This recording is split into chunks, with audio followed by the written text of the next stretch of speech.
NCP प्रमुख शरद पवार आज party की बैठक में भाग लेने के लिए मुंबई के यशवंतराव चव्हाण ने केंद्र पहुंचे। एनसीपी संकट बरकरार रहने वाले कारण एनसीपी के दोनों गुटों में स्पष्ट शक्ति प्रदर्शन के लिए पार्टी की बैठक बुलाई है। इससे पहले दिन में एनसीपी नेता अनिल देशमुख बैठक में शामिल होने के लिए वाईबी चव्हाण केंद्र पहुंचे। राकांपा को 2 जुलाई को समय विभाजन का सामना करना पड़ा, जब अजीत पवार 8 अन्य विधायकों के साथ एकनाथ शिंदे के नेतृत्व वाली सरकार में शामिल हो गए।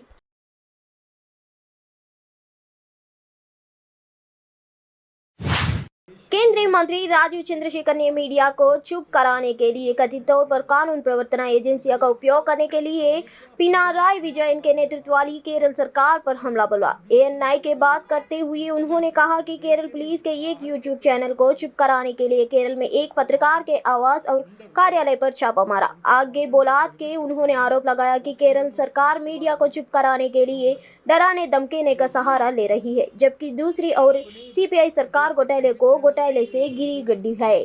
उसको इंटिमिडेट करते हैं, डराते हैं, लॉ को मिसयूज करके उसको जेल भेजने की धमकी देते हैं। उन्होंने चैनल की और जो काम कर रहे हैं अपने उनके स्कैम्स को एक्सपोज कर रहे हैं, उनको तो थ्रेट कर ही रहे हैं। पहली बार हमें देखने को मिल रहा है कि डिजिटल दुनिया में यूट्यूब चैनल के अगेंस्ट उन्होंने केस फाइल किया है। केस फाइल ही नहीं किया है, उन्होंने जर्नलिस्ट के घर जाके उनको रेड किया है और ऐसा थ्रेट और इंटिमिडेशन का माहौल वहां पर पैदा हुआ है केरल में कि लोग वो मानते हैं कि जर्नलिस्ट डर जाएंगे और उनके जो कारनामे हैं उनको एक्सपोज नहीं करेंगे।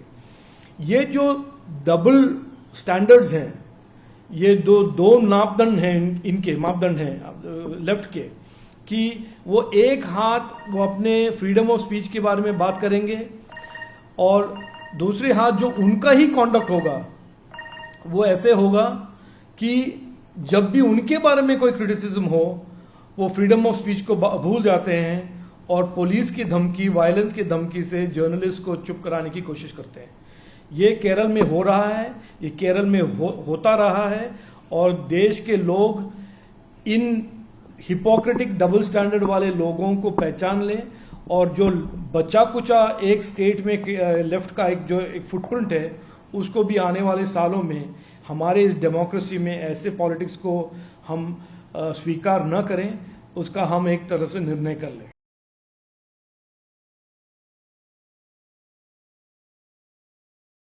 देखिए, डेमोक्रेसी में प्रधानमंत्री मोदी जी की नीतियां, हमारे एनडीए सरकार जो देश के लिए कर रहे हैं उसके साथ जुड़ने के लिए काफ़ी सारे जो लोग हैं राजनीति में, काफ़ी सारे पार्टियां जुड़ना चाहते हैं।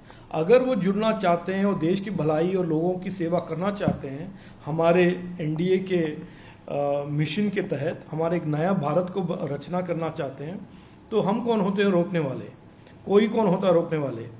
ये मैं कोई टिप्पणी नहीं करना चाहता हूँ केसी वेणुगोपाल के कमेंट्स के बारे में, लेकिन देखिए ये डेमोक्रेसी है, ये कोई स्टालिनिस्ट मार्क्सिस्ट रशिया नहीं है, ये कोई चाइना नहीं है यहाँ पे जहाँ पर पॉलिटिकल थॉट पर या पॉलिटिकल एक्सप्रेशन पे कोई काबू है।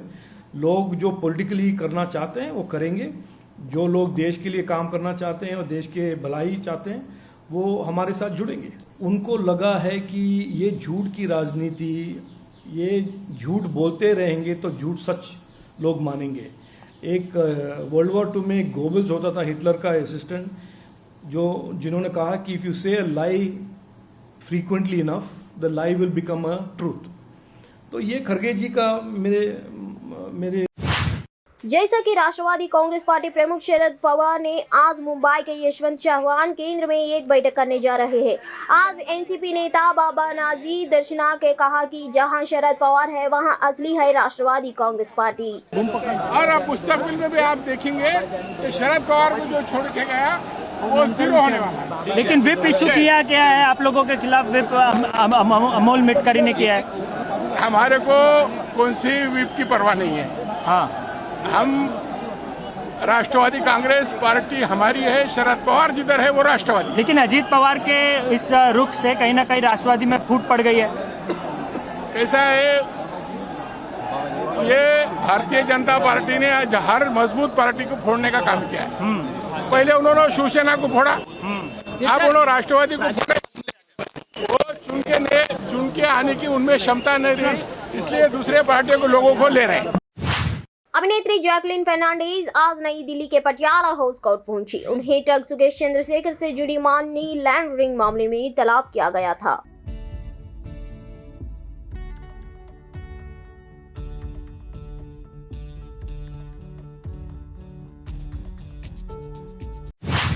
महाराष्ट्र के उप मुख्यमंत्री अजीत पवार ने 8 जुलाई को मुंबई में एनसीपी कार्यालय पर पार्टी का झंडा फहराया।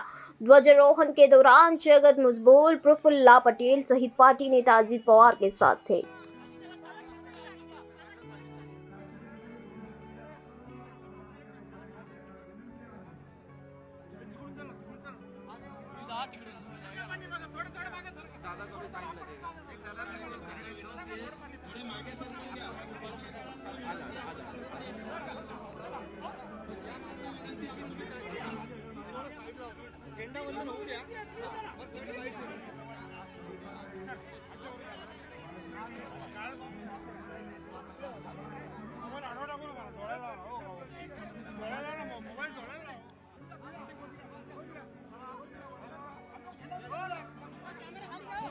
अजीत पवार लाइव और फ्लैग हॉस्टिंग शिवसेना नेता संजय राउत ने आज मुंबई में एक प्रेस कॉन्फ्रेंस की, जहां उन्होंने आरोप लगाया कि आने वाले दिनों में महाराष्ट्र को एक नया मुख्यमंत्री देखने को मिल सकता है, क्योंकि बीजेपी को अजीत पवार को गठबंधन सरकार में लाने की कोई जरूरत नहीं है। उन्होंने यह भी आरोप लगाया कि अजीत पवार जैसे वरिष्ठ नेताओं को गठबंधन सरकार में लाकर एकनाथ शिंदे गुट को चुनौती दी गई है। 170 तक उनकी फिगर हो गई थी बहुमत की, फिर भी अजीत पवार जैसे सीनियर नेता को उनके साथ कुछ एमएलए भी है, उनको लाकर शिंदे गुट के सामने चैलेंज खड़ा कर दिया, उनका बार्गेन पावर ख़त्म कर दिया। आने वाले दिनों में मुख्यमंत्री बदल सकता है, मैं आपको बोल रहा हूँ। उसका मतलब मुख्यमंत्री डाउटफुल है और बाकी दो हाफ है। एक डाउटफुल दो हाफ ये सिनेमा महाराष्ट्र में चल रहा है।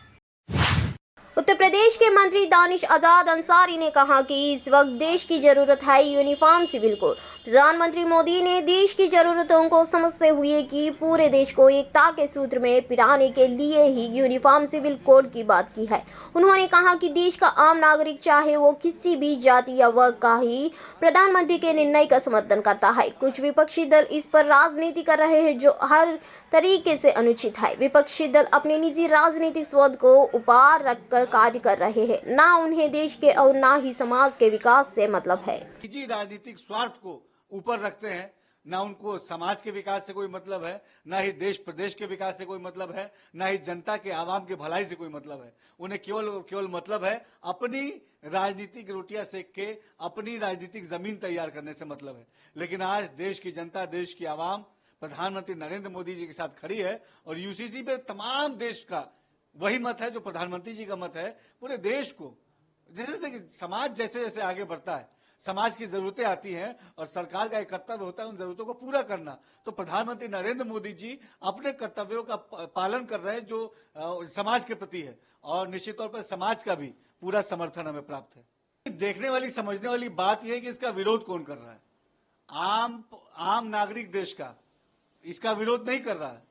इसका विरोध कोई देश का कॉमन मैन नहीं कर रहा है।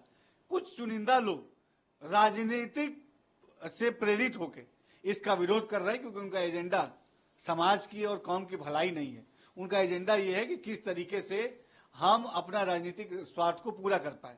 लेकिन देश निजी राजनीतिक स्वार्थ पे नहीं चलेगा। हमारा देश समाज के हित पे, देश के हित पे और देश के विकास के मुद्दे पे चलेगा। और हमारे प्रधानमंत्री जी के विजन पे, हमारे प्रधानमंत्री जी पे देश के जन जन को पूरा भरोसा है। और निश्चित तौर पे यूसीसी से हम देश के भलाई के लिए एक सकारात्मक कदम आगे बढ़ा रहे हैं और इसमें